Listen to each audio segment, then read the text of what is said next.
Okay, so today we've got a nice little effect that's mentalism but using cards. So here's what it looks like. The spectator cuts the deck. And right where they cut it, they take the top 3 cards. 1, 2, 3. They would look at these, but I wouldn't. And then I would reveal this prediction. I'd say add up the 3 numbers on the cards. All the picture cards are 10, so if you have a queen, that's 10.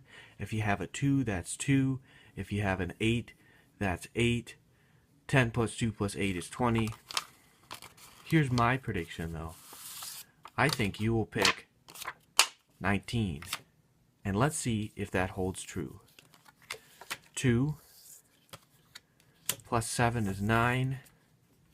Plus 10 is 19.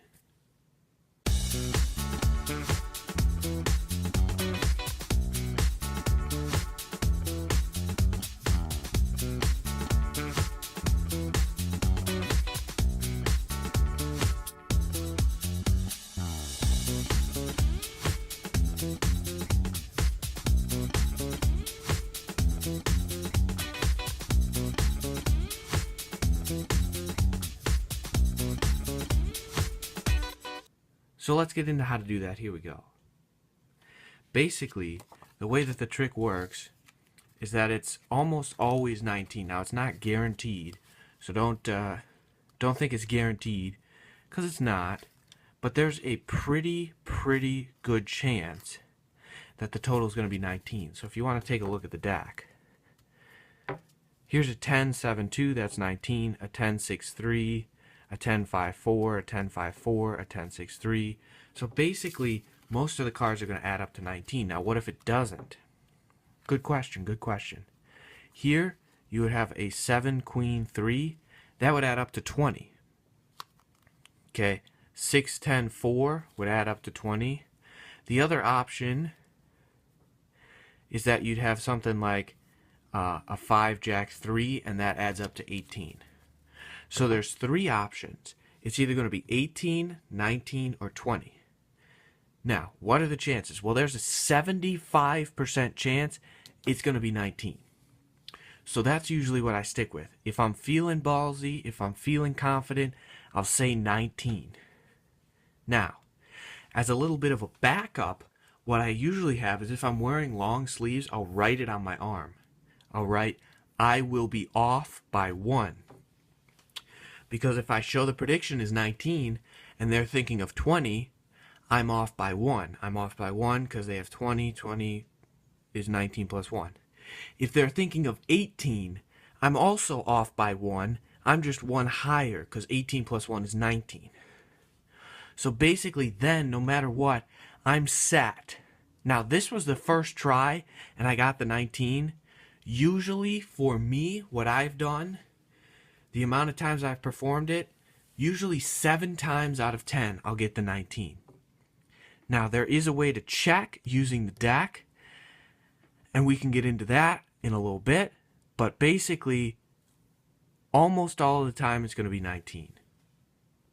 So this effect, I was inspired by Practical Mental Effects. That's the name of the book. It's done by Animan. There was a routine in there called Waiting Place for Unknown Thoughts.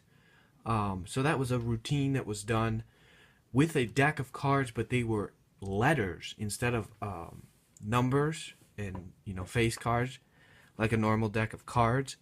So there were 2 methods. One was by Animan, the other was by Mr. James. So I kind of took some of those ideas and said, well, hey, can't we apply that to a deck of cards and achieve the same kind of effect? That was, they were building a word. This is, you're creating a number. So that's kind of a little bit of the history and how I sort of came up with this. So how do you set up the deck? Well, that's a great question. I'm going to grab a new deck of cards. Here's a new deck that's not set up yet.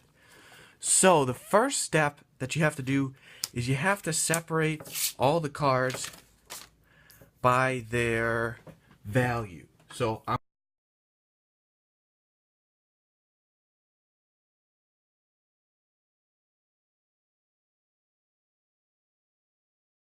Okay, so now that you have the deck sorted into groups, we're going to group all of the 10s together. So the 10, Jack, Queen, and King, those are all going to be a value of 10. We're going to take these, shuffle them up just to kind of mix them up a little bit, keep them random. And it does not actually use a full deck of cards, so we're getting rid of the 9s. Yep, the 9s you're not going to need, so you can put them off to the side. If you bought a deck that didn't have any 9s in it, hey, you're in a great position. So anyways, you're going to take an 8 and a 1, put them together, right? The 8 goes first, then the 1. We're going to start with a 10. So 10, 8, 1. Back to another 10, 7, 2. Back to another 10, 6, 3. Back to another 10, 5, and 4. So this is the first group, okay? So now you're going to make another group exactly like that. Okay, so the other two groups are going to look a little bit different. We're still going to start with the 10, but now we're going to go in reverse. So it's going to be 10, 5, 4, 10, 6, 3, 10, 7, 2, and then 10, 8, 1. Okay, so this is the second group. Then you're going to go ahead and make another set. So now the only thing left to do is to group them together. Take an ace pack, put it with a 4 pack, just like that. Take the other ace pack, put it with the 4 pack. Boom, just like that, you're golden. So this is what the full deck should look like if you want to just verify to make sure that you have the same thing.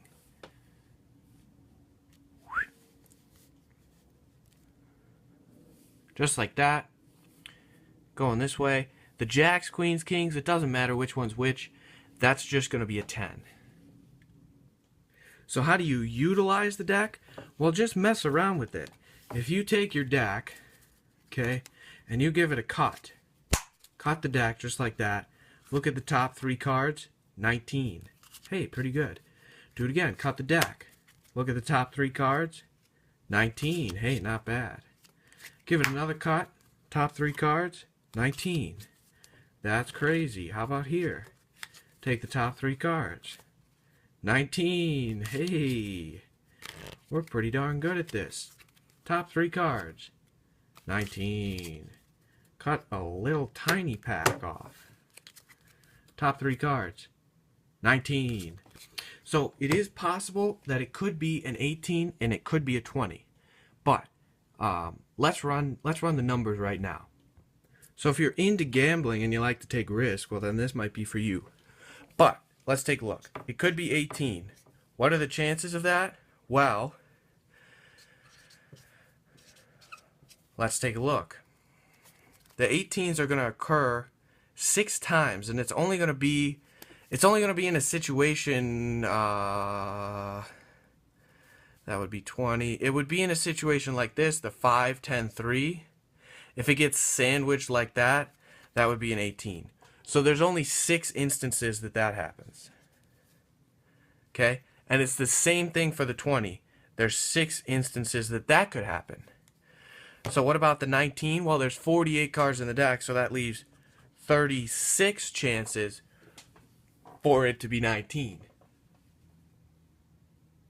So if you look at the chances, this is at 12.5%. This is also at 12.5%. And this is 75%. So 75% of the time, it's going to be a 19. So if you want to just straight up 19, say 19, and hope that it's 19, you're going to have a pretty good shot of that. Now, what happens if it's not? Well, there's actually an indicator.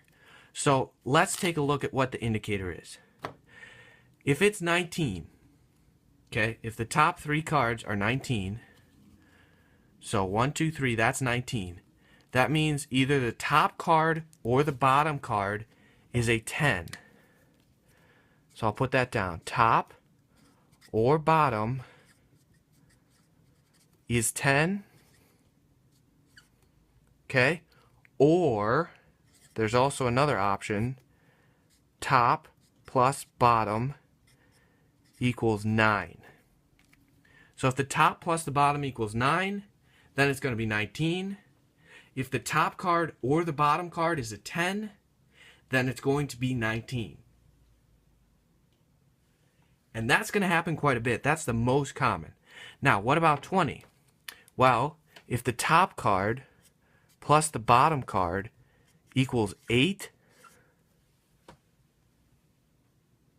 that's when you know it's going to be 20. So think, there's 18, 19, 20. 19, 9, or top or bottom is a 10. Okay, that makes sense. 18 is actually top plus bottom equals 10. So 10 with the 8, 10 with the 8, essentially. So if it's a 20, it's the top and bottom is going to be 8. If it's an 18, the top and the bottom is going to be 10. So this is just kind of a way that you can gauge it. So if they cut the cards, okay, the top 3, 1, 2, 3 is 19. The top card is a 10. Now what if the top card was, let's see, if I do this, the top card is a 6, but the bottom card is a 10. So that's why these 3 is 19. What about this? That's 18, right? 2, Queen, 6, the top 3 cards. Well, this 7 and this 3 is 10. So that's how I know 10 goes to 18. So how do you do this? Well, there's a couple different ways. One is they'll take the top 3 cards and you can fan out the deck just to show them that they're all different. You're looking at the bottom card. You're looking at the top card. Hey, I can add those up really easily. It's 10, so I know that they have 18. So that's just a simple way that I like to do it. The other way is you could spread them out like this. You could spread them on the table if you want. There's a ton of different ways. Honestly, if you want to just take the chance and go with 19, that's usually what I do. And again, to have that safety, write it on your arm if you're wearing long sleeves. Or if you want to put a prediction card in your pocket, you can do that. And then you can say, I will be off by 1. So this is just a nice little routine that I like to use. And it's pretty easy, and it's kind of powerful too. So just getting into how the cuts actually work. When I cut the cards, I'm not changing the order of it. I'm just putting these two together. So it's essentially a circle. So if these two cards were touching each other, right, it goes all the way around in a circle. So every time I cut it, I'm not actually changing the order. I'm just changing what the top and the bottom card is. Okay, so if you look at like this king will be next to this 5. Well, when I cut it, yeah, then that king of diamonds is next to the 5 of hearts. If I cut it again, the king of diamonds is still next to the 5 of hearts. So cutting the pack doesn't change the order of it. You don't want to shuffle it. Now, if you're going to do it at the end and shuffle it, you can shuffle it and then go into a different card routine so that they know for sure that there's no setup, and it's kind of nice. I want to thank you guys for joining me. Hopefully you learned something here. I kind of like this routine because it's a little mind-reading aspect, but it also uses a deck of cards. So if you want to kind of get into both of those things, like, oh, I can read your mind, and then you're going to go into a card trick right after that, I think this is a nice way to do that. It's probably best as an opening routine since it does have the setup. But you guys can incorporate it. I'm sure you'll have some fun with it. Reading people's minds. Thank you guys for tuning in. Thanks for tuning into the channel. I appreciate it as always. Make sure to like the video. It always helps me out. Comment below. And make sure you subscribe to the channel so that you can see more magic tutorials, performances, giveaways, contests, all that fun stuff that's coming up real soon.